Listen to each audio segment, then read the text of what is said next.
আজকের রেসিপি হচ্ছে ইলিশ মাছের মাথা দিয়ে কচুরমুখী রান্না।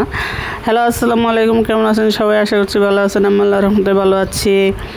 আজকের রেসিপি হচ্ছে ইলিশ মাছের মাথা দিয়ে কচুরমুখী রান্না। তো আগে আমি একটা ইলিশ মাছের মাথা কেটে নিয়েছি, আর একটা লেজ ছোট করে পিস করে নিয়েছি, আর কচুরমুখীগুলো ভালো করে ধুয়ে পরিষ্কার করে কেটে নিয়েছি। তো চলেন এখন রান্নার প্রণালীতে চলে যাই। আর কচুরমুখী পছন্দ করে না এমন কোনো মানুষ হয়তো নেই। তো সবার আগে আমি যেটাতে রান্না করবো সেটাতে পরিমাণ মতো সয়াবিন তেল দিয়ে দিচ্ছি। আপনি আপনার পছন্দ অনুযায়ী তেল দিয়ে রান্না করতে পারবেন, সরিষার তেল দিয়েও রান্না করতে পারবেন। তবে আমি সবার আগে এখন পেঁয়াজ কুচি দিয়ে দিয়েছি। পেঁয়াজ কুচিগুলো একটু হালকা করে ভেজে নিচ্ছি। এই হালকা ভাজার মধ্যে আমি যে ইলিশ মাছের মাথাগুলা রেখে দিয়েছি সেটাকে দিয়ে দিচ্ছি পেঁয়াজের সাথে, কারণ আমি আলাদা করে কোনো ভেজে নিব না, এটাতেই আমি ভেজে নিচ্ছি। আর প্লিজ আপনারা যেখান থেকে আমার YouTube channel স্বর্ণাস cooking and blog ভিডিওটা দেখছেন, তো ভালো লাগলে অবশ্যই লাইক কমেন্ট শেয়ার করবেন আর সাবস্ক্রাইব করতে ভুলবেন না প্লিজ। তো আমি এখানে স্বাদ অনুযায়ী লবণ দিয়ে দিচ্ছি। এখন সবার আগে আমি অল্প একটু লবণ দিয়েছিলাম, যেটা তেল ছুটে আসছিল তার জন্য। তো এখন আমি স্বাদ অনুযায়ী লবণ দিয়ে দিচ্ছি সাথে। আর আমি মশলা দেওয়ার আগে কচুরমুখীগুলোকে দিয়ে দিচ্ছি পেঁয়াজ আর মাছের মাথার সাথে, একটু ভালো করে তেলের সাথে নেড়ে চেড়ে নিচ্ছি। এখন 1 চামচ হলুদের গুঁড়ি দিয়ে আমি আর দিয়ে দিচ্ছি 1.5 চামচের মতো হচ্ছে শুকনো মরিচের গুঁড়ি দিব। তবে তরকারির ঝালটা আপনাদের পছন্দ অনুযায়ী খাবেন। কেউ কম খেতে পছন্দ করে, কেউ আবার একটু বেশি খায়, তো সেই জন্য বললাম আর কি।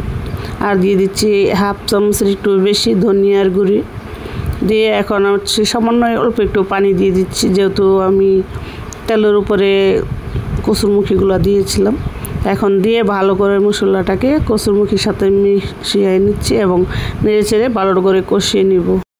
কচুরমুখী এমন একটা জিনিস আমার কাছে, মনে করেন যেভাবে রান্না করে দিবেন না কেন আমার খুবই ভালো লাগে। ভর্তা বলেন বা মাছের সাথে বলেন, ডাউল বলেন, আবার শুধু শুধু সিদ্ধ আমি খুব খেতে পছন্দ করি। আলুর চাইতে আমার কাছে কচুরমুখীটা খুবই ভালো লাগে। আমার মেয়ের কাছেও খুব ভালো লাগে। আলুটা বেশি একটা পছন্দ না, কিন্তু আমার কচুরমুখীটা খুবই পছন্দ। আর সাথে যদি ইলিশ মাছ, চিংড়ি মাছ দিয়ে রান্না হয় তাহলে তো কোনো কথাই নেই। কথা বলতে বলতে কচুরমুখীটা কষানো হয়ে গেছে। এখন আমি কিছু গরম পানি দিয়ে দিচ্ছি ঝোলটাতে। তো গরম পানিটা দিলে তাড়াতাড়ি তরকারিটা বলক চলে আসে এবং কচুরমুখীটাও সিদ্ধ হয়ে যায় সুন্দর করে। তো এখন আমি ডেকে দিচ্ছি, দেখেন তাড়াতাড়ি বলক উঠে গেছে। আর কচুরমুখীগুলো কিন্তু সিদ্ধ হওয়ার আগে সবগুলো উপরে চলে আসে, আবার সিদ্ধ হয়ে গেলে কিন্তু দেখবেন কচুরমুখীগুলো নিচে চলে গেছে। এখন আমি আবারও ডেকে দিয়েছি নেড়ে চেড়ে আমি আবার কিছুক্ষণ সময়ের জন্য ডেকে দিয়েছিলাম। এতেই কচুরমুখীটা সিদ্ধ হয়ে গেছে দেখতে পাচ্ছেন। আর তরকারির ঝোলটাও কিন্তু একদম ঘন ঘন হয়ে আসছে। তরকারি প্রায় রান্নার শেষের দিকে আমি 1/2 চামচের মতো জিরের ফাঁকি অ্যাড করে দিয়েছি। দিয়ে নেড়ে ছেড়ে আমি আবার কিছুক্ষণ সময়ের জন্য ঢাকনা দিয়ে ডেকে দেব। এতে করে জিরার যে ফ্লেভারটা সেটা ভিতরে ছড়িয়ে যাবে। আর আমি চুলাটাকেও বন্ধ করে দিব, একদম একটা কড়া জাল দিয়ে। তো আমি লম্বা একটা জাল দিয়ে চুলাটাকে বন্ধ করে দিব। আর আমার রেসিপি কিন্তু প্রায় শেষ। তো আমার রেসিপিটা কিন্তু আপনাদের কাছে যদি ভালো লাগে থাকে তাহলে অবশ্যই লাইক কমেন্ট শেয়ার করবেন।